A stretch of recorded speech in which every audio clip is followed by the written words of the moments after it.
पाहतात मुक्तिदाता news channel.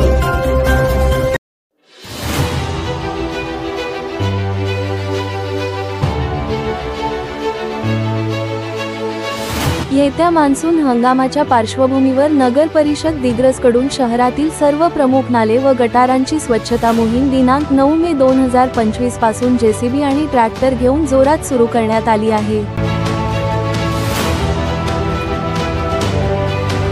Digras नगर परिषदेचे मुख्याधिकारी अतुल पंत साहेब यांच्या मार्गदर्शनाखाली आरोग्य निरीक्षक धीरज जाधव साहेब तसेच कैलास कलोसे साहेब यांच्या देखरेखीमध्ये ही मोहीम राबवली जात आहे।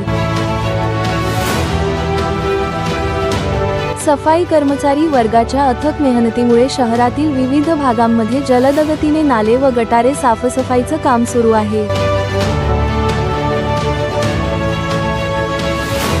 जेसीबी, पोकलेन मशीन व ट्रॅक्टरने दिग्रसमधील विविध परिसरातील नाले जसे संभाजीनगर मधील मोरेवाडी नाला, भवानी माता मंदिर रोडला लागून असलेला नाला, जुना बैल बाजार मधील नाला, मोती नगर मधील नदीला लागून असलेला नाला, सुभाष नगर मधील नाला, कृषी उत्पन्न बाजार समिती मधील मोठा नाला, अंबिका नगर ते भारत नगर पर्यंत मोठा नाला, जिजाऊ मंगल कार्यालय समोरील नाला, लक्ष्मी नगर ते कांदे यांच्या शेतापर्यंतचा मोठा नाला, गवलीपुरा मधील कर्मादेवी मंदिर जवळील नाला इत्यादी परिसर आतापर्यंत नाले साफ करण्यात आलेले असून इतर भागात सफाईचे काम सुरू आहे।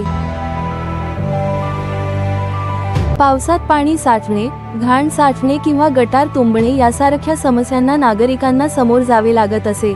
यातून मुक्तता करण्यासाठी नाले व गटार सफाईचे काम जोरात सुरू असून मान्सून सुरू होण्यापूर्वी सर्व मुख्य नाले व गटार साफ करण्याचे ध्येय नगर परिषद दिग्रसने हाती घेतले असून नगर परिषदेकडून वेळेत आणि नियोजनबद्ध पावले उचलली जात आहेत। पावसाळ्यापूर्वीच दिग्रस शहरातील नाल्यांची साफसफाई होत असल्यामुळे दिग्रसचे मुख्याधिकारी माननीय पंत साहेब आणि त्यांच्या कर्मचाऱ्यांचे सर्वत्र कौतुक होत आहे।